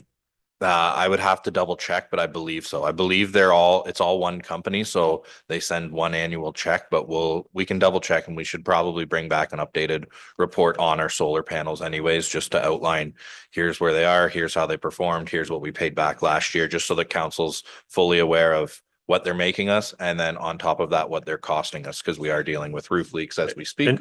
And one more question, how long is our agreement with them? Is it 20 years or? It is a 20-year agreement. I believe it's 2034 that they thank you. expire. wow. Just to that, there's also the solar field out there on, the Mawson Pit. What was the past, would that include that too? We'll bring a report to just identify those costs so that we're clear on what property makes which amount. I do know in general, comparing ourselves to other municipalities who have these, we seem to have the short end of the stick on this deal. But we can fully identify that in a report to council. I would like to see us look at this, and I know we can't ask for a higher rate, but I would like to see them do something for the community, because to say that we're not getting anything out of this is an understatement. So I would like to see them approach for that. Oh, my goodness. Well, the reason question for me though, because last week I thought we saw a rebate to the solar company because they didn't produce enough hydro. And now we're saying that we can't renegotiate it because they don't make enough money. I don't understand that. So through the mayor to the councilor, the agreement that was signed in 2014 does identify if they do not hit their marks that they shall be rebated at this dollar per this kilowatt. So when they do produce not enough kilowatt hours off those, specifically the arena, rec center and McGilvery Shop, if they don't hit their targets in that agreement, we did agree in 2014 to pay them their loss. Now, when they sold it to us, I'm sure they said we've never had a loss in X number of years, but they produce losses now. So as those panels start to age, my guess would be they don't produce as much just because the age of the infrastructure, and we will possibly see this moving forward as an annual rebate to them. But we'll, again, identify that in the report. Councillor Irwin. Thank you, your worship. As you may be aware, I generate solar panels at my house. This is incredibly low compared to what I just do for my own domestic property, because I don't pay hydro for at least 10 months of the year at my house. And the 20-year cycle, solar panels lose in 20 years about 20% of their ability to generate electricity. So we should expect that amount to come off from my own experience as somebody who has panels. But I'm hoping that we find some other revenue, because that is incredibly low for the amount of solar panels we have in our community. So through the mayor to all of council, one of the properties such as the wastewater treatment plant, to be able to actually use that electricity towards the plant would be very beneficial to us. I'm not sure that they'd ever let us out of their current agreement, but we can look at that when we bring that report. Okay. No, Deputy Mayor. Thank you, Mr. Mayor, and question off to Brandon. Advertising sign yearly fees as you go across, does that include the newly contract of renaming the arena, the HMS Center too? Is that what's all, or is that in Yeah. another line? No, so through the mayor to the councillor, that will, or to the deputy mayor, that will include the naming rights. That's all the advertising we make. Okay, Councillor Nerda. Thank you, Mr. Mayor. Brandon, do we not generate any revenue from public skating, or is that just a free service that we're offering? So through the mayor to the councillor, the change we made, because we used to run that as a separate cash box through the canteen. It was easier for us to line item it as a canteen item. So when somebody comes through, they hit the cash register button, they take their fee, and then it comes through as canteen revenue. Is that included under miscellaneous revenue? I don't see where it says canteen revenue here. So to the councillor, canteen revenue is on a separate page. It is 7307 for a line item. So, which apparently doesn't help because we don't have the GL lines, but. Thanks, Brandon. Deputy Mayor. Another question back to Brandon. Thank you, Mr. Mayor. Do you actively seek out for board signs, like board signs around the arena? Like, is there a campaign to see if you can get more or keep them up? So through the mayor to the deputy mayor, we do have an advertising package that goes out. It's posted on our website. I would say right now that we actually receive more calls than ever before on board signs. If we're meeting with a contractor who we use a lot, generally I drop the bug in their ear. That's who we like to try and get advertising with us because they do provide a service. Our boards are I would say that they're substantially filled compared to our neighbors, which is a good thing. People do enjoy advertising. We also have that new advertising board with the dressing room signage, which has 6 on it. We won't see those revenues come in for a couple years, but then they will add to the books as well. And sorry, and that's to do with the new electronic sign, if they want to advertise up there too, if they do. So to the deputy mayor, we haven't got there yet with our new scoreboard. We had the first year of use with it. Minor hockey and the Stars have started to utilize it a little bit more. We can look at different ways to advertise on it and add that to the package. It's a little bit more complicated than just putting a box up and saying this is there, because we have to have a separate program run in the background. It's kind of a programming thing, but they're willing to work with us and what we want to utilize for that. So. Okay, any other questions on this one? Seeing none? Oh, go ahead, Ralph. You have a question for Just to yourself? follow up on the previous question, the canteen revenues are the top line of page 22. When we get to that, it will include those revenues that have been reallocated. Okay.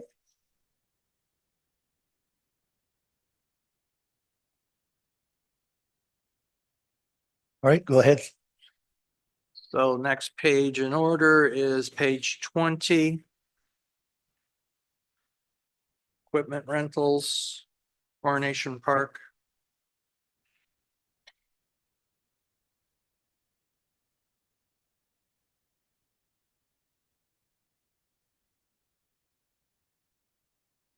Councillor Nelson. I have to ask. Yep. And my question may be for the CAO, I'm not sure. But I see the Parkville Community Center has a decrease in revenue of 81%. Is that because we're converting it to a daycare center? Through the mayor to the councillor, that is correct. When that daycare opens, we will start to see revenue. I suspect that we'll be around 60,000 annually from that, which then will show up on the books. But we blacked out rentals throughout the summer, which is common, wedding revenue, and then other rental revenue as well. So we discounted that. So you're saying that the revenue will decrease because of the construction or because it won't be usable anymore? So it's purely that construction window has been removed on projected revenues. So Okay. that's why we see the loss during the summer months. But then on the flip side, if we can get that childcare open in September, we didn't account for any revenue off rent because we weren't sure if we could get it done by the fall.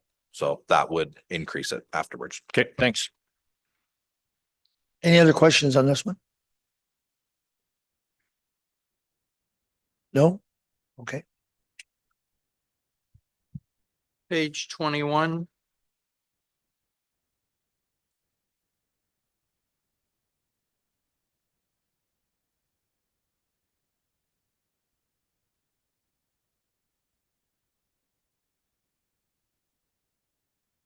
Councilor Nelson. Brandon, my question is for you. Are you ready? Yeah. Okay. My question is for you. When we rent out our sports facilities, is it make any sense at all to look at full cost recovery, or would that then discourage people from using these facilities? So through the mayor to the councillor, it can certainly be explored. Our neighbors do not get full cost recovery because full cost recovery on a sports field makes it no longer an affordable sport to our youth. I'm thinking primarily our soccer fields, for instance. The cost to keep that property cut alone is significant. By the time you fully cost recover that, it may become the same price as hockey. Okay, thank you. Other questions? No other questions on this? Okay. All right, Moving on to page 22, this is where the arena canteen is, so you'll find your first line there is where those previous revenues you were talking about are now located.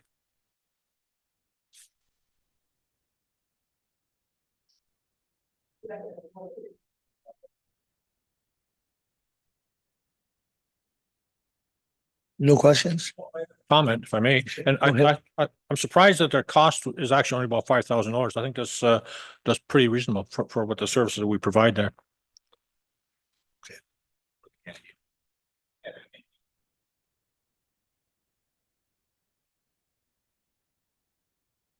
No other questions? Okay, Moving on to page 23. Move out to Narn and West Williams.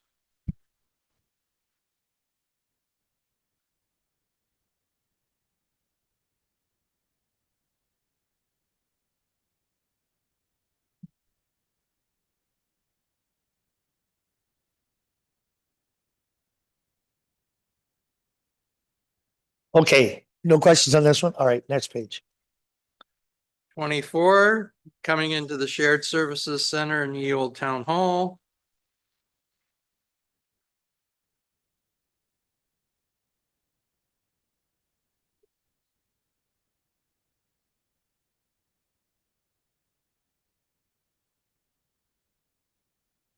No questions on it? Deputy Mayor? Thank you, Mr. Mayor. Just a question. I understand now the shared service center, they're going to be doing more, like you can now come in there when you're age 80 and do that test. Is that going to increase their time? Things like that. I know that I asked her there, is that going to ask for more hours or going to create more work to do that? Just a question. Yeah. Who can answer that? I don't need the answer right away. I'm satisfied with it on the budget. It is a question and maybe we can. The question is it going to create more? Yeah. More cost? Yeah, I think probably there will be. Yep. I think there will be some, but without having, Ontario you know, has someone somebody. to. No other questions? Okay. I got to go ahead. Adrian, shook his head, so. Yeah, okay, appreciate that.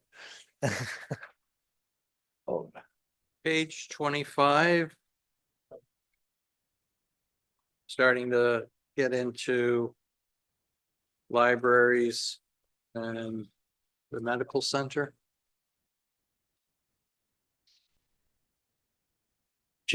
Brandon, can you speak a little bit to some changes possibly at medical center? So through the mayor to council, our Elsa Craig Library and Medical Center has a projected revenue of 34,595. That number may very well change. Currently, we are going through one of the doctors there is moving on and they are trying to find a replacement. We are hoping they find a replacement. If they do not, we will renegotiate that lease because what two doctors pay is not affordable for one doctor. So that may deflate that number, but that is a potential change mid-year. On the flip side of it, our renewal comes with the Park Hill Medical Center. So I should have a 5-year renewal agreement in front of you within the next month or so. So. Okay, any questions on that? No? All right. So we can move on to the next page.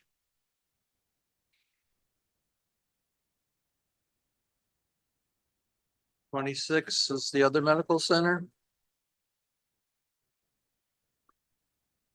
And what was the YMCA, which is now a fitness facility?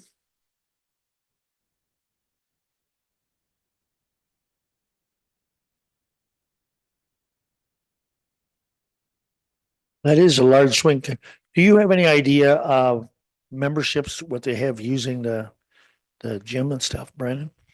So to the mayor, we could have them come and do a delegation this year when it's the 1 year mark to see how they're doing. I do know that they're 150-ish in terms of membership right now.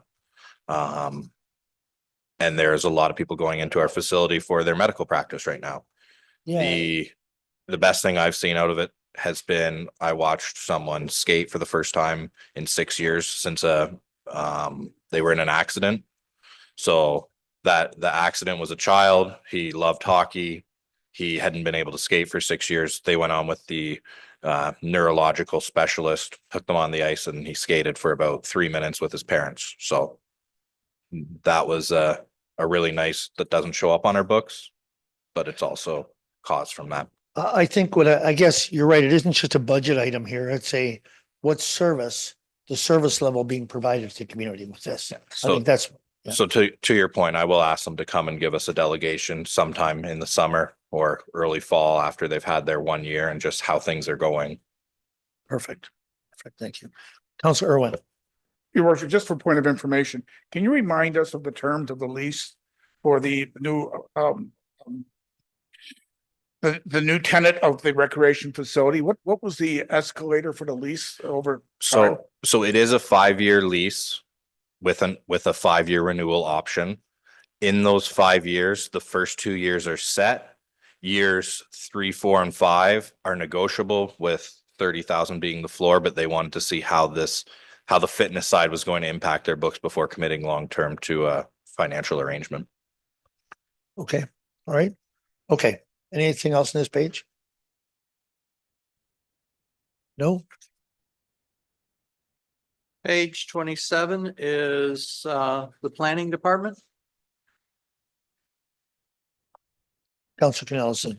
Well, this is one that I've marked as a question because I'm curious why we don't have that a full cost recovery. I mean, if it was costing the the contribution is 46,000 for planning, should that not be a full cost recovery item?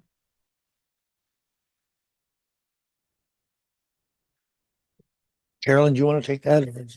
It isn't something that's mandated. That's like with other departments. It's something that we could look at. We did up a number of our planning application fees, and we could continue to do that to provide that. At this point in time, our application fees are certainly way up. So we could look at upping them again as far as costs to cover that. Right now, the service we receive through the county is quite reasonable. So if we had to do it in-house, it'll be more difficult if we had to do it in-house.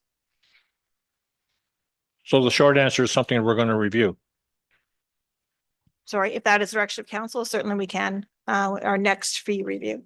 Okay, thank you. Councilor Irwin. Thank you, your worship. In terms of planning and zoning, I assume, and please correct me if I'm wrong, that the bump in salary for this year relates to official plan review.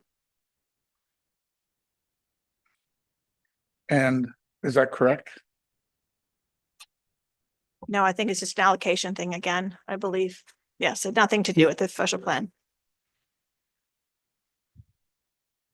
I will say, though, that this is a smaller allocation, but I believe it might be the fact also that the people involved in that allocation have changed, in that we're allocating a portion of the director of infrastructure and the CAO to this area.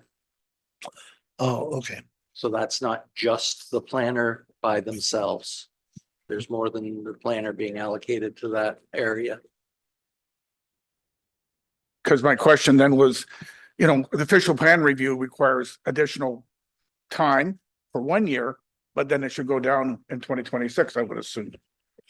But that's part of our county, what we receive through the county. It's not part of our fees and charges or in our, sorry, or in our wages. It's separate. It is an arrangement through the county.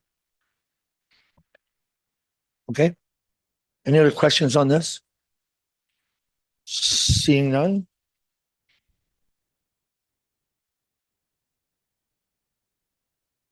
Page 28 is economic development. Councilor Nerda. Thank you, Mr. Mayor. This question is for our Director of Economic Development. Can you explain why in 2024 we spent 83,000 on events and workshops and now we're budgeting for 30,000? So through the mayor to the councillor, and I'll address this to all of council, why we have an increase there. We have taken on a lot more events this year. I can give an example of what made up some of last year's. We have our wedding show, our innovation in ag was on the books. Obviously, that may look a little different this fall. Discover North Middlesex, Highland Games, we sponsor 2 face painters. We have on the books for 3 community movie nights. We have sponsorship with Mud Creek Bluegrass Festival, the Fall Fair, 2 face painters, Park Hill Car Show, Elsa Craig Labor Day Car Show, Ticket to the Trades, Bogline Smoke Show, New Year's Eve Skate, Holiday Extravaganza in Elsa Craig. We do flyers for. We have the NMBA workshops, formal business visitation program, which we put $500 towards. And then the big ticket item comes from our economic development strategic plan, as well as our strategic plan, as well as our economic development plan, which is a volunteer appreciation night. So this year we plan to do a volunteer appreciation night, which is 15,000 on our books. Whether we utilize all of that or not depends on the number of attendees. The thought to this event is to give back to the community volunteers who give so much to us, that we would have up to 300 volunteers come, no charge, put on a meal for them and some entertainment. So that is a $15,000 line item on that, as well as all those other events. That has been kind of the strategic motion through our strategic plan on trying to keep volunteerism fresh. How do you do that? You reward your volunteers. So that is subject to council. If council does not want to see that event, we would decrease that line item by 15,000. Thank you, Brandon. Okay, thank you. I just want to ask, is this is all going through the committee, Economic Development Committee, these events and? Correct. talk about these? Okay, thank you. Councilor Canellis and then Deputy Mayor. Thank you. Brandon, I have my question for you is revenue that's generated by economic development.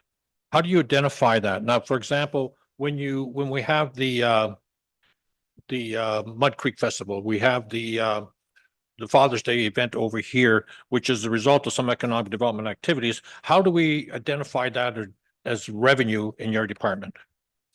It is very tough to line item quantify it. So let's say Mud Creek Bluegrass Festival, for instance. We had 100 campers last year. I am told that most of those campers came into town to purchase their groceries, to purchase their fuel. To give a total value to the community on that is difficult. There are strategies that we can pay for, that geofence areas, to say how many during that weekend. You could geofence the town of Park Hill and say how many non-residents came into Park Hill that weekend versus a normal weekend. We do have a lot of Grand Bend traffic, so it would skew the data, but it's a very tough one to quantify. What we can do is basically say, we know that this many people attended the event. We know that they were in our community for this many days. Therefore, the likelihood of them shopping within our community or going to our community restaurants is high.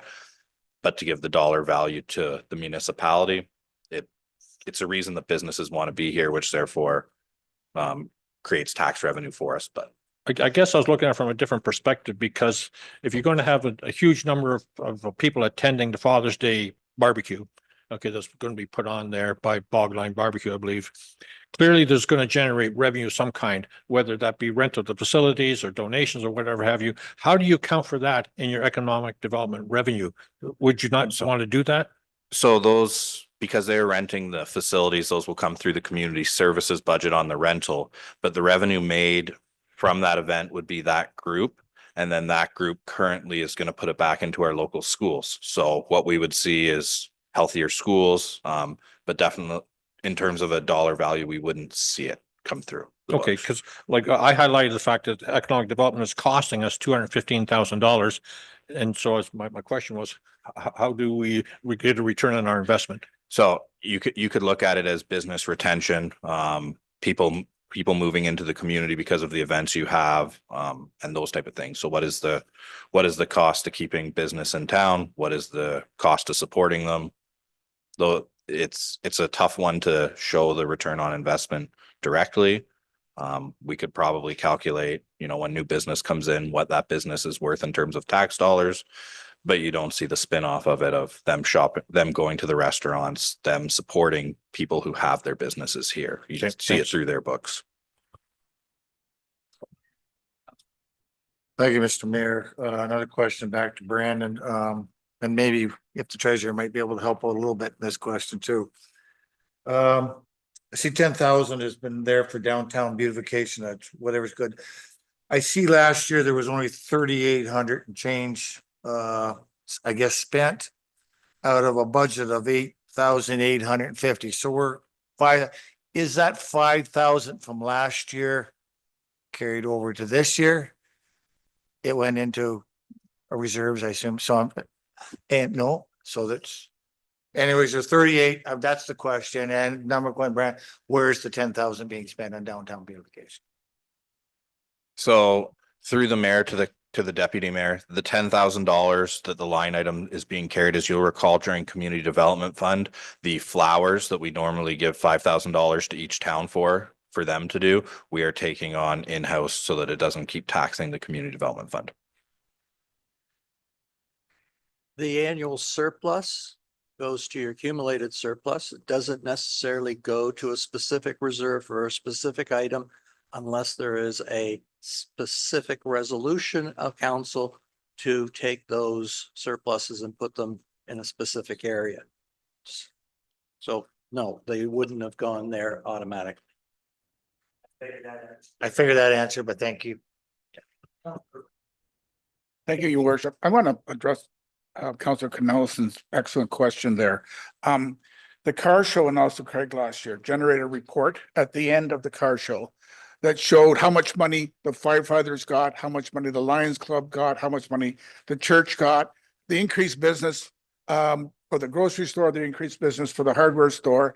And I think our special events can do that across the board, and some sort of consolidated report that shows the value back to the community for the events is something we could generate. So through the mayor to the councillor, that's an excellent point. What we can request is we have been waiving fees or lowering fees for these groups to use our facilities because we recognize the positive impact it has on our community. In exchange for that, what we can ask for is a post-event report to the economic development team, and then we can do a year-end report of all the events and line them out in a report. I agree. I think the car show generated over $10,000 in revenue community groups that all went back to support activities in the community, whether it was the Optimist Club or the Lions or whom have you. So I think we can begin to show that if we build towards that, to show the value back to the community. Okay, no, it's a great point. Any other questions on this page? What is council's wish? We have, 3 more pages just in this section to go. To do that and then have lunch and stop for lunch? Okay, all right. Chicken, man. Already here. Chicken sandwiches though. Got KFC just for you. Well, KFC just for you. okay, all right, let's go do these 3 let's do this section. And so Page 29, our municipal drains.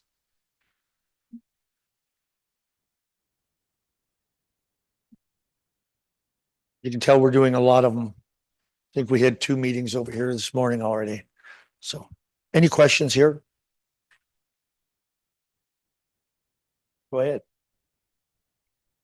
Ralph, I'm struggling with this operating fund requirement contributions to cash is $10 million. At the very bottom of the page?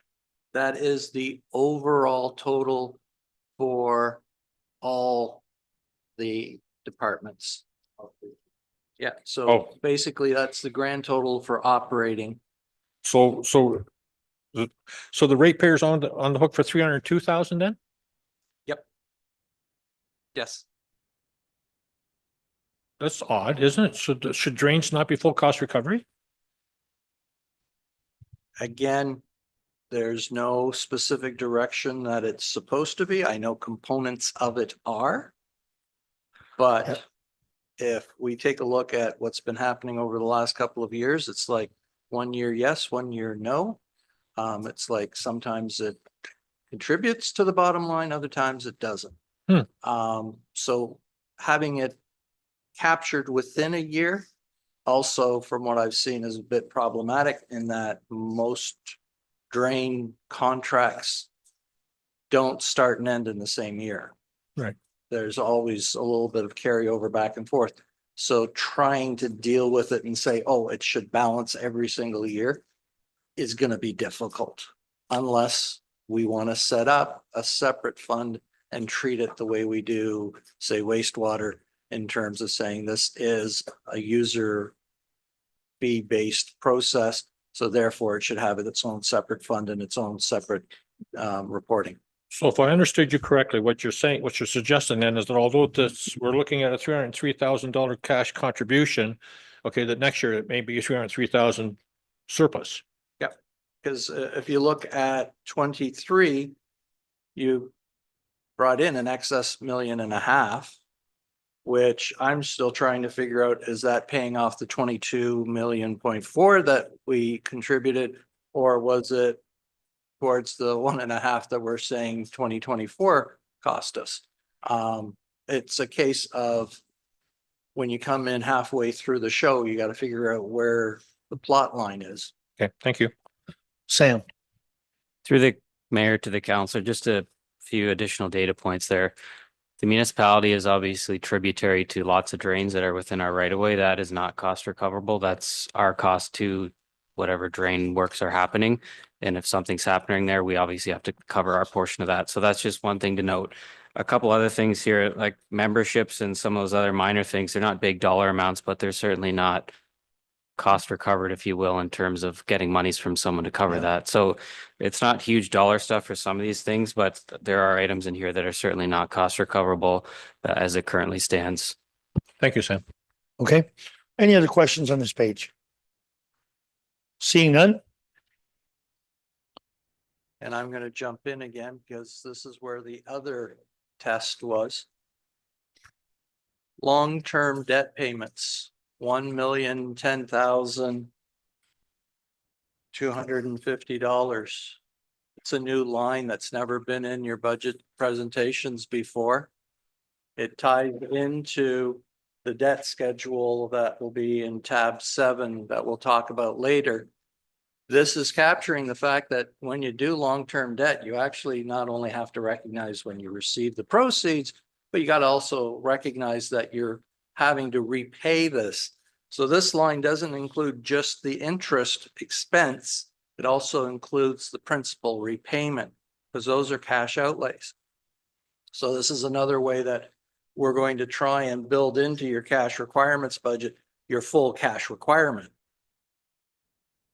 So that is one of the reasons why you see such a huge jump in that operating fund requirement, because you'll notice that the 10.1 million is only a 1.2 million increase. And right there in one line above it is $1 million of it.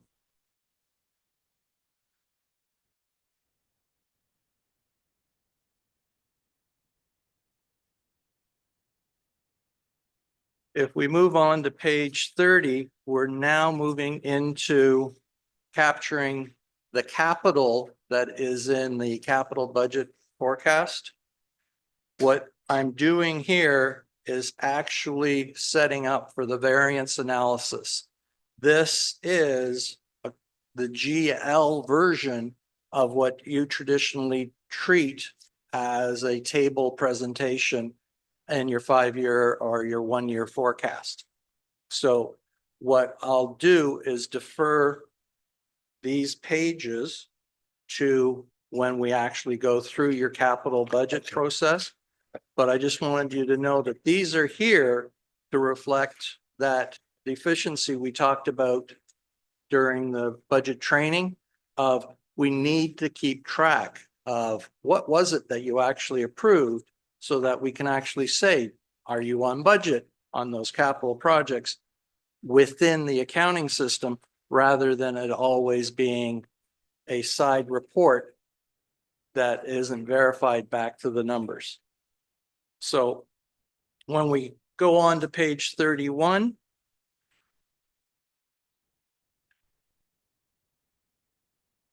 you will note that the capital fund requirements actually have a contribution of $751,000. That's due to the 887 roughly thousand that we got from the county as their contribution to the Park Hill Main Street activity. Since that was a prior year activity, the money is basically dropping to the bottom and it offsets the current budgeted levy of about $135,000 that's in the capital forecast when we get to it. You'll notice that the reserve area here is balanced out to 0, namely because it's not the reserves, it's some other stuff. That portion will be totally revamped and recreated for next year to actually track your reserves the same way as we're going to track your capital. And then you get your overall cash requirement, which we talked about previously of the 9,392, which is a 5.17% increase.